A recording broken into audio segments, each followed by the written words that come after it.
This is my 55-gallon mbuna tank. I had about 9 mbunas in here, actually 8 in a Julie, and I got, I think it was 8 new mbunas from Ames Altitude Aquatics, ranging from about 3 inches to this huge yellow guy down here, this yellow lab, who's probably 6 inches, I'm guessing. Very old male. Actually, I do have a peacock in here. It's a dragon blood or a firefish, whatever they call them. Pretty fish. And he seems to get along fine. In fact, he was the previous tank boss.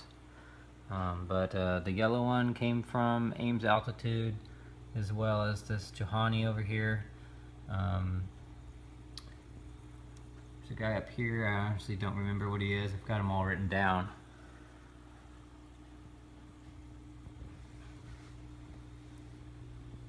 But everybody seems to be getting along for the most part, to my surprise.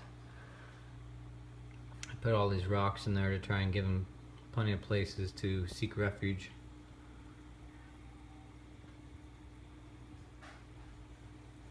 This big blue guy over here, he used to be a tank boss as well. He can be pretty mean. One of my favorites is actually this Tropheus down here, the black and yellow guy. He cracks me up. He'll follow around whoever the tank boss is. He kind of swims, kind of sideways or diagonally sometimes, and he does the little shimmy shake dance, and just kind of follows them around. He almost seems like he's making fun of the other fish, but he's not scared of anybody. But he's not much of a bully either, so interesting fish. I like him. He has some good variety to the tank.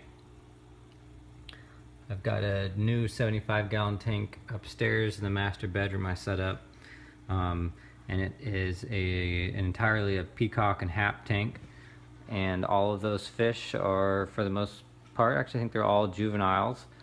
I think I've got probably 24, 25 fish in there maybe. All of them came at once from Ames Altitude Aquatics. Amy Temple is the gal's name that runs that out of Colorado. She shipped them to me, and I got those just a matter of days ago, actually.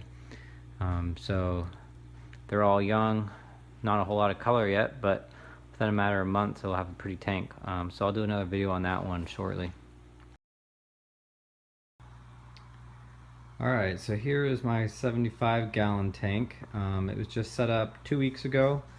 I bought it off Craigslist, and I put in the Carib Sea Eco Sand, and I don't know if anybody watching this saw my post, but I just kind of dumped it in. I didn't clean it or rinse it, because that's specifically what the bag said not to do, since it was a eco sand that had the live bacteria in it, which is supposed to help you cycle the tank quicker. But of course it clouded up the tank like no other. You couldn't see 2 inches into it at first, but after about a week it cleared up. Water's still not crystal clear, not like the tank downstairs, the 55-gallon, which is really cleared up. I've only had that one for, I don't know, a month and a half or so too. I bought both tanks off Craigslist from the same person. Anyways, all these fish, with the exception of the clown loaches, and there's a pictus catfish in there, and there's also a pleco. I got those all locally from the local fish store, but everything else came from Amy Temple with Ames Altitude Aquatics. If you search for her on Facebook, you'll find her. So I got over 30 fish, I think around 35 fish from her. About 7 or 8 maybe mbunas. The rest were peacocks and haps, which are all up here. They're all young, relatively young juveniles. I think I had over 20 different varieties, so it's going to be an interesting tank someday. One of the, I guess, I don't know if they're jewel here. I'm trying to remember what it's called, red jewel or something like that. I don't know if that falls under the peacock hap family or not. I don't think it does, but everybody else is.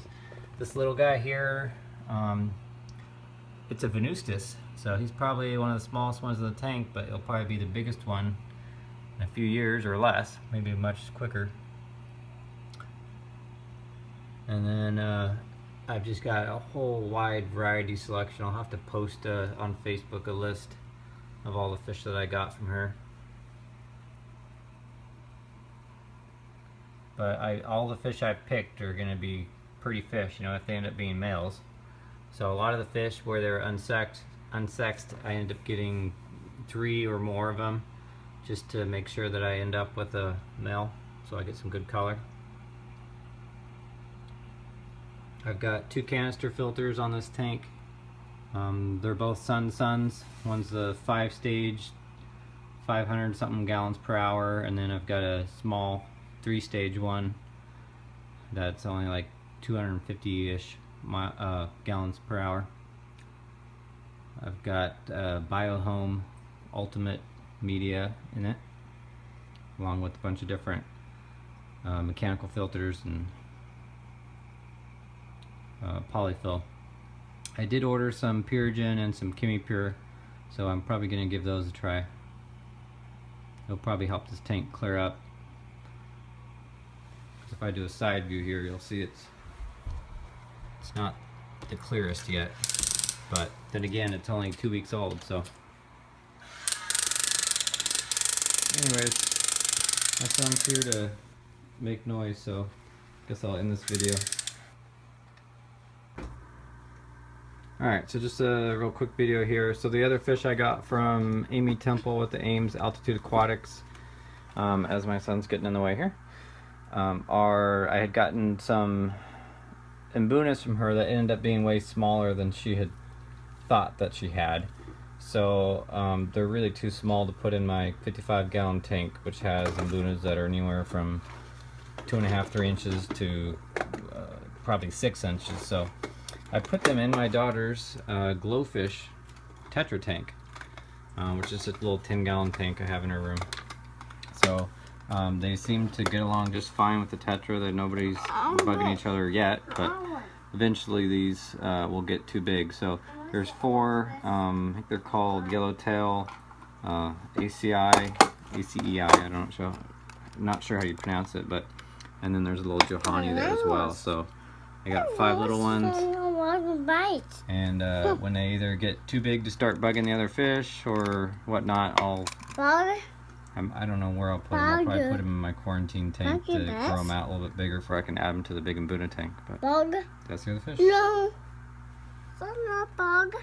What do you think of the fish, Ryan? You like the fish? No. No? Okay. I'm going to You say so.